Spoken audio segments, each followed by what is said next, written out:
In today's episode, we put together a stables and a small workshop area for the courtyard in our D&D playable keep.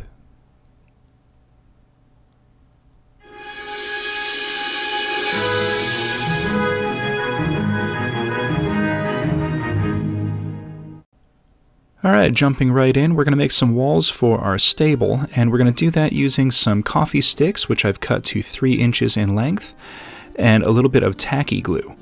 So I'm just going to put a little dot and then take a piece of barbecue skewer, which I cut to 1 inch, and tack that in place on the ends and in the middle of our coffee sticks.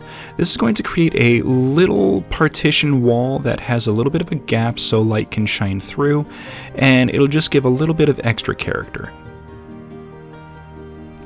Now, I haven't been to a whole lot of stables, but most of the ones I've seen in medieval films and things like that have little gaps in between the walls, so I kind of wanted to replicate that. And then I made a couple more off screen. We're going to need 3 of them. I made 2 of them at 3 inches and then 1 of them at 2 inches, just to add a little bit of variance. So next we need to decide on where to place the stables, and I kind of want it nearby the main entrance to the courtyard. So I can just kind of shape things around and decided on a 2-stall formation. So now to add some roof supports, I cut a few pieces of some round chopstick to length.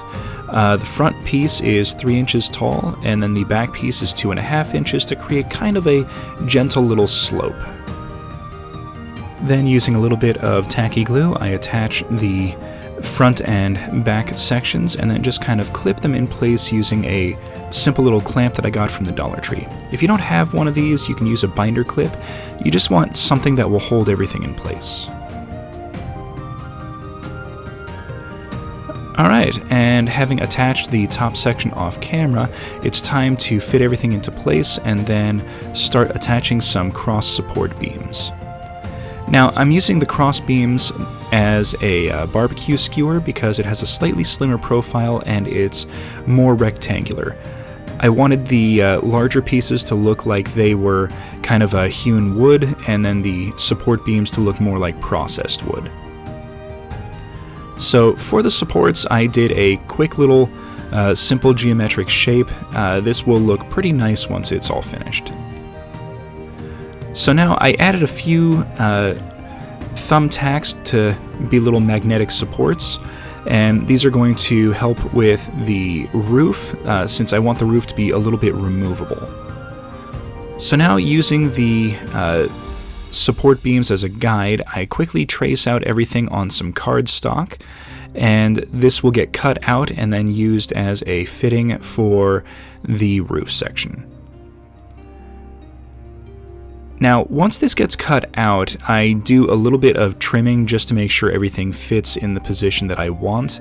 That is pretty normal for doing something like this. It's kind of hard to get everything perfectly lined up the first time. Alright, so off camera I attached a little triangle to the top section to make it fill out the roof, added some wooden supports on the bottom section, and then some magnets. Now to make the roof shingles, I drew up a simple patterned grid on some cardstock. These are 3/4 inch shingles, and then I cut a 1/2 inch into them to kind of give them a little bit of a flared end, and then just quickly nip off all of the corners of the shingle sections that are going to be shown. And then once that's all done, we've got a nice little strip of shingle paper that can be attached to the roof and saves a bunch of time. These can be mass produced and then just stored away. So to fit everything into place, I do a little bit of tacky glue and then just fit and tear off any extra of the shingle strip.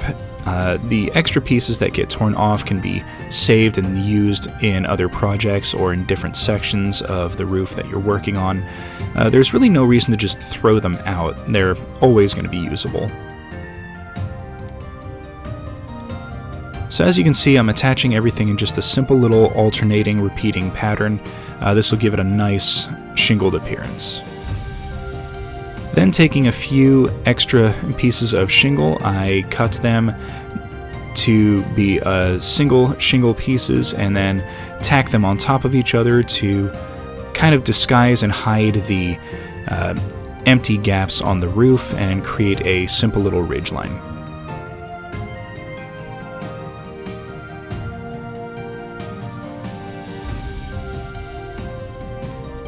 And then once that's all done and dried, I take everything outside and give it a base coat. Now the lower section of the stable I base coated in brown, and then the roof I did a base coat in a deep slate gray. I wanted it to kind of look like stone shingles, so I thought the undercoating of gray would kind of help with that. Alright, so now let's go ahead and get to painting. So the stable itself is going to be pretty simple. I'm just going to do a simple medium layer dry brush of raw sienna. This is going to give it that nice kind of processed and raw wood appearance for the various sections. It's just really nice and simple. And then to create some weathering, I'm going to use some warm gray on just the lower half to 2/3 of the stables, just anywhere where like a horse could have rubbed up against it or there would have been actual physical touching of the piece. That way it gives the appearance that it's a worn structure, but only on the areas that would have been touched by people or animals. So now for the roof, I'm going to do a kind of heavy overbrushing of burnt sienna. This will have a really nice kind of almost terracotta appearance once it dries.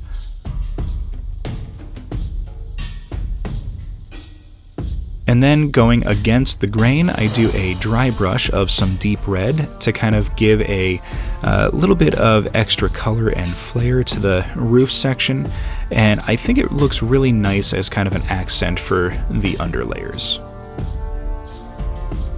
So now to glue everything in place, I just do a little bit of hot glue very quickly on the bottom of all of the posts, and then slide the whole thing into place, firmly press it down, and then once the glue sets, it is not going anywhere. Alright, so I wanted some hay or straw to be on the bottom of the stable, so taking a natural fiber brush, I clipped off all of the bristles and then just kind of gave them a quick little mix and jumble to make sure that they're facing in different directions. Then, applying some tacky glue to the floor inside the stable itself, I just kind of spread it around a little bit to kind of give a roughly even coating.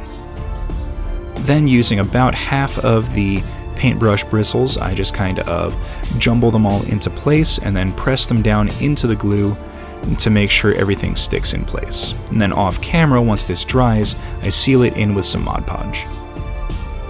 Alright, so now let's make some workbenches and tools for our blacksmith area. So off camera I made the roof section for it, but for the workbenches we're going to use one of these little dominoes that I got from the Dollar Tree, some coffee sticks, and some barbecue skewers.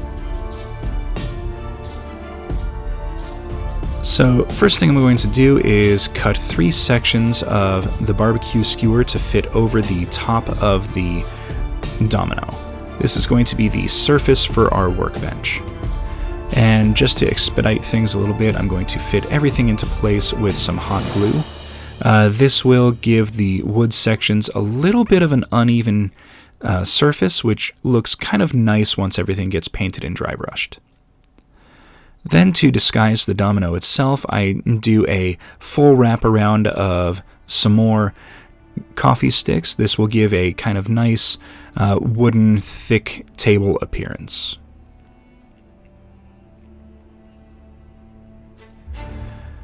Then to attach the legs, it's just a simple half-inch piece of barbecue skewer that's hot glued into place just on the inside where the domino meets the wood.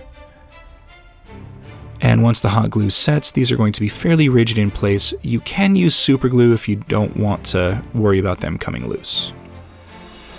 So now to make a couple of little wooden hammers, I cut a 1/4 inch piece of barbecue skewer and then cut about a third off of it just to kind of give it a roughly square-ish shape.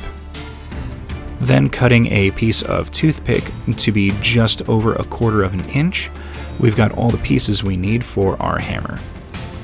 Then using a small pin drill, I bore out a small section of the hammer, and this is going to fit the toothpick into place and be our hammer head and handle.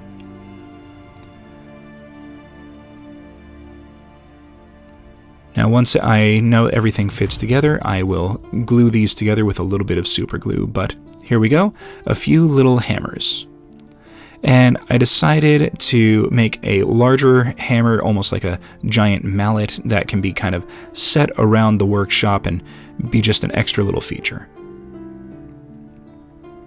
So I wanted to make a little mini saw blade to go with everything else, and I had this hacksaw blade laying around and it was broken, so I decided why not, let's make use of it. So I cut a 1-inch section off of it, but it was still pretty thick. So I very carefully and slowly clipped away half of the saw blade so that it was a little bit thinner.